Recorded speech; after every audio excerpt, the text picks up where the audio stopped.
ሽቶ የሚባለው ሽቶ የሚበት ማለት ነው። በጣም ይለው እንግዲህ ልጅ ፈርም ነው የሩታ እርግዝና እንግዲህ በተመለከታችሁት መልኩ መረጋገጥ ችሏል ማለት ነው። እኔ እንጃ እኔ ምን አሰበሽ እንደሆነ ሩታ አይዶ ነው ምንም ሊገባኝ አልቻለም ማለት ነው። ይሄ አንቺ ላይ ተጨማሪ የሆነ እንትንን ይጨምርብሻል እንጂ ነገሮችን ያስተካክላል የሚል እሳቤ የለኝም። እግዚአብሔር ይመስገን ስለሆነው ነገር። ልጅ ጸጋ ነው፣ ልጅ በረከት ነው። መሆን ያለበት ነገር እንግዲህ ሆኗል ማለት ነው። ሜቢ አንቺም ይሄንን ነገር አስበሽ ታደርጊያለሽ የሚል እሳቤ የለኝም። እኔ እንጃ እኔ አላቅም ብቻ ግን ደግሞ አሁን ላይ ከዛኛውም ወገን እየተሰማ ያለው ነገር ሌላ እንትንን የሚያስነሳ ነው። ምክንያቱም በዛ በኩልም ሄርሜላ እርጉዝ እንደሆነች የሚያሳዩ ነገሮች በስፋት እየተወሩ ነው ማለት ነው እና አብርሽ በአንድ ጊዜ የሶስት ልጆች አባት ሊሆን ነው የሚለው ነገር ግራ ነው እያጋባኝ ያለው። በእርግጥ ይሄ ደስታ ነው፣ በረከት ነው። ግን አብርሃም እነዚህ ነገሮች እያደረክበት ያለው መንገድ ደግሞ ፍጹም ትክክል ያልሆነ ነገር እንደሆነ ልታስብ ልትረዳ ይገባል ማለት ነው። እግዚአብሔርም ቢሆን የሚፈልገው በትክክለኛው መንገድ በትዳርህ ልጆችን እንድትወልድ እንጂ እዛም ጋር እዚህም ጋር እንትን እያል የምታደርጋቸው ነገሮች ተቀባይነት እንደሌላቸው ነው ማውራት የምፈልገው። ጋሽዬም ሩታ ይሄንን ነገር ደውላ ከነገረቻቸው በኋላ አብርሃም ነገሮችን አስተካክሎ ከሩታ ጋር መሆን እንዳለበት እየነገሩት ይገኛሉ። ግን ደግሞ በዚህ በኩልም ሌላ ጥያቄ ሊያስነሳ የሚችል ነገር ተከስቷል እና ሜቢ አላቅም። ይሄ ለብዙዎቻችሁ መማሪያ ይሆናል ብዬ ነው የማስበው። ማግኘታችንን እግዚአብሔር ሲሰጠን በአግባቡ መጠቀም ካልቻለን ለወንድ ልጅ እጅግ በጣም አስቸጋሪ እንትን ሊሆን እንደሚችል ነው እንደኔ የማስበው ማለት ነው። በተለይ ወንድ ልጅ ማግኘቱን መቆጣጠር ካልቻለ፣ ራሱን ኮንትሮል አድርጎ ነገሮችን ማስተካከል ካልቻለ ማግኘቱ መጥፊያውም ጭምር ሊሆን ይችላል እና አንተ አሁን ላይ እያደረክ ያለው ነገር እኔ አግባብም ትክክልም ነው ብዬ አልቀበልም። ነገ ላይ ምናልባት የምትረጋጋባቸው ታይሚንጎች ይኖራሉ እና የዛን ጊዜ እነዚህ ነገሮች እኔ እንጃ ዋጋ ያስከፍለዋል ብዬ ነው እንደኔ የማስበው እና ሩታችን አላቅም፣ እኔ ምን ማለት እንደምችል አላቅም። ግን ሞር ደግሞ እናንተ ስለዚህ ነገር ማረጋገጫ ስትሰጡ ያለውን ነገር በስፋት ለማውራት እንሞክራለን እንጂ ትንሽ ነገሩ አስቸጋሪ ነው። እንዲህ ነው ለማለት ማለት ነው። ምክንያቱም መፍረድ ነው የሚሆነው እዚህ ጋር ማለት ነው። መፍረድ ነው የሚሆነው እና ትንሽ አስቸጋሪ ነው። ሰላም እንዴት ናችሁ የኔ ተወዳጅ ቤተሰቦች? ደህና ናችሁ ወይ? አለን እግዚአብሔር የተመሰገነ ይሁን። ዛሬም እንግዲህ በሰማናቸው አዳዲስ ነገሮች ተመልሰን ወደ እናንተ መተናል ማለት ነው። እንግዲህ ትላንትና ሩታ ኮንፊደንስ ተሰምቷት ስታወራ እኔ ምንም ጭንቅላቴ ሊቀበልልኝ አልቻለም። ግን ደግሞ ዛሬ ላይ እየሰማሁት እንዳለው ነገር ከሆነ ይሄ እርግዝና የምርም ሪል እንደሆነ መረዳት ችያለሁ ማለት ነው። እሷም በጣም በኮንፊደንስ ነው በነገራችን ላይ የፈለክበት ጤና ጣቢያ የፈለክበት ሐኪም ቤት ሄደን ማረጋገጥ እንችላለን ነው እያለች ያለችው። ብዙዎቻችን ያው በመድኃኒት እንትን አድርገው ነው። ይሄ ደግሞ አስፈላጊም አልነበረም። ምክንያቱም አንድ ሰው እናትም አባትም ወደው ፈቅደው እንደዚህ አይነት ነገር መምጣት አለበት ብሎ ጭንቅላታቸው ሲያምን ነው ልጅን እግዚአብሔር ሊሰጥም የሚችለው ማለት ነው። እና ወይንም ጠጥቶ ይሁን ምንም ነገር ይሁን እንደዚህ አይነት ነገር መደረጉ አግባብ ነው ብዬ እንደኔ አላስብም። በዛ ላይ ደግሞ አሁን አብርሃም ላንቺ ያለው ስሜት ጥሩ ነው ወይ የሚለውን ነገር ለማየት ስሞክር ፍጹም ጥሩ እንዳልሆነ ነው እየተረዳ ያሉት። ምክንያቱም አንቺ እውነትም ሆነ ውሸትም አርግዣለሁ ስትዩ በክብር መጥቶ ምንም ቢሆን የልዑሌ እናት ነሽ አይደለ? በክብር መጥቶ ብቻውን ነው ከአንቺ ጋር ማውራት ያለበት። አሁን ሄርሜላ ምን እንድታደርግ ነው እዚህ ቦታ ላይ ይዛት የመጣው? ከዛም ውጪ ሄርሜላ ራሱ ጥያቄ ማንሳት እንደጀመረች ሰምቻለሁኝ እና እዚህ ጋር ቁማር ለመበላት ከጫፍ እየደረሰች እንደሆነ የተሰማት ይመስለኛል። ለዛም ነው እንደ ሌላው ጊዜ እንደዚህ አይነት ነገሮችን በዝምታ ማለፍ አልፈለገችም። ወይም ደግሞ ከአብርሃም ጋር ሆና ሩታን ልትሞግት እንትን አላለችም።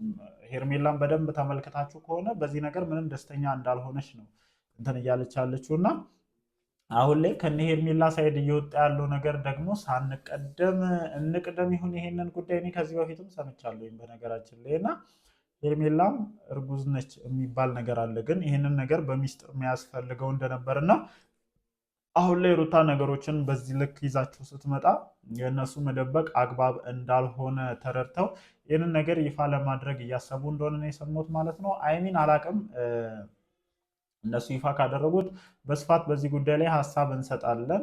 ግን ከዛ ውጭ አሁን ላይ የዚህን ያክል በዚህ ጉዳይ ላይ ሀሳብ ለመስጠት ትንሽ ምቹ ነው ብዬ አላስብም። አሁን አብዛኛውን እንትኔን ወደ ሩታ ነው እንትን ማድረግ የምፈልገው እና ሩታ እኔ እግዚአብሔርን በቃ እግዚአብሔር ለሁሉም ነገር አላማ አለው ብለሽ ነው ማሰብ መቻል ያለብሽ። ምናልባት አንቺና አብርሃም አንድ ላይ መቀጠላችሁ ጥሩ ሊሆን ስለማይችልም ሊሆን ይችላል እንደዚህ አይነት ነገሮች እየተከሰቱ ያሉት እና በሁለት እግርሽ መቆምን ልመጂ። በቃ ይበቃል። ከዚህ በላይ የማይፈልግሽን ሰው የማይወድሽን ሰው ለአንቺ ክብር የማይሰጥ ሰው ለልጁ ክብር የማይሰጥን ሰው ማሳደዱ አስፈላጊ ነው ብዬ አላስብም።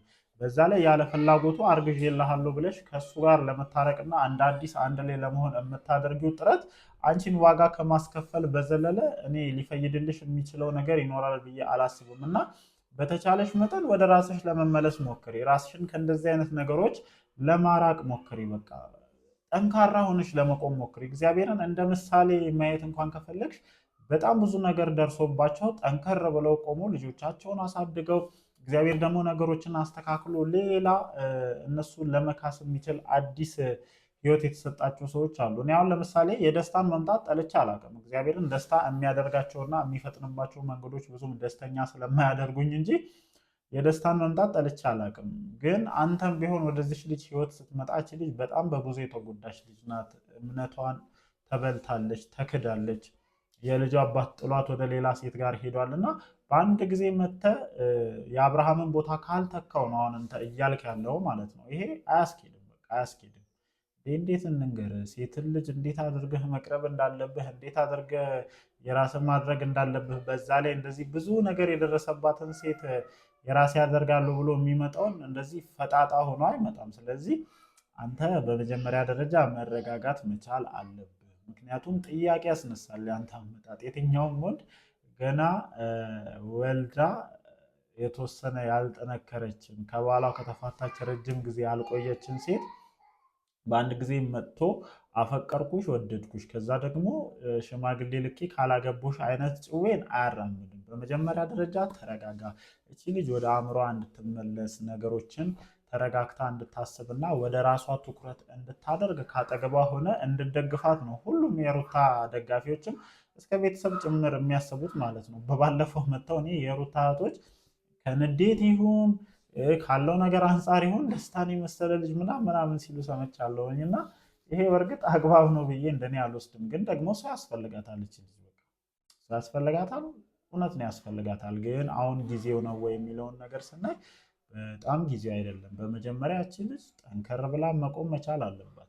ድጋሚ የሰውን እምነት ለማግኘት ወይም ድጋሚ ሌላ ሰውን ለማመን ነገሮች ምን ያክል ለእሷ ከባድ ሊሆነው እንደሚችሉ መረዳት መቻል አለባቸው። እግዚአብሔርን እኔ ምን ያክል ከባድ እንደሆነ እየተረዳችሁ አይመስለኝም ብዙዎቻችሁ ማለት ነው። የምትወዱትን ሰው የምታፈቅሩትን ሰው ለእሱ ብላችሁ በጣም ብዙ ዋጋ የከፈላችሁለትን ሰው የልጃችሁ አባት የሆነን ሰው ዝም ብላ በመጣች ሴት መነጠቅ ማለት እንዴት ሊያም እንደሚችል ከሄርሜላ ጋር እንደዛ ሲሆን ማየት ሩታን እንዴት ሊያሳምማት እንደሚችል አስባችሁታል? እኔ አሁን ሌላ ታሪክ ልታስወሩኝ ነው እና ኤክስኬን ከሌላ ወንድ ጋር ሳያት ሜቢ ልቀና እችል ይሆናል አላቅም።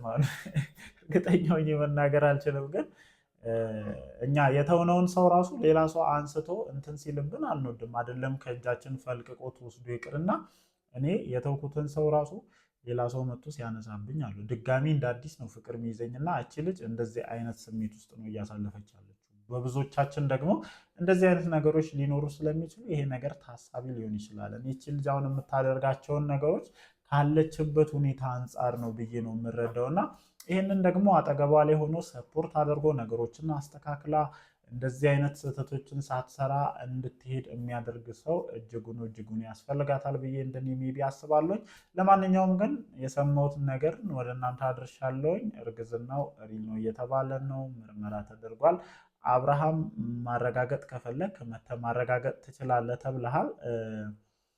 ሄርሜላም በዛ በኩል እንደዛ እየተባለ ነው። ለማንኛውም እስኪ እነሱ ይፋ ያደርጉትና ደግሞ ሞር ሰፋ ያሉ ሀሳቦችን ለመስጠት እንሞክራለን ማለት ነው። ወዳችኋለሁ። ይመቻችሁ።